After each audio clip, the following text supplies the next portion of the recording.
C. Joseph Vijay எனும் நான்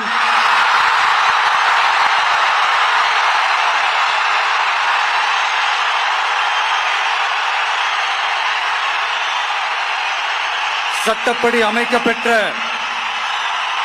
இந்திய அரசியல் அமைப்பின்பால் உண்மையான நம்பிக்கையும் மாறா பற்றும் கொண்டிருப்பேன் என்றும் இந்திய நாட்டின் ஒப்பில்லாத முழு முதல் ஆட்சியையும் ஒருமையையும் நிலைநிறுத்துவேன் என்றும்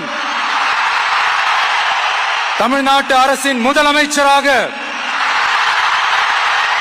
உண்மையாகவும் உளச்சான்றின்படியும் என் கடமைகளை நிறைவேற்றுவேன் என்றும்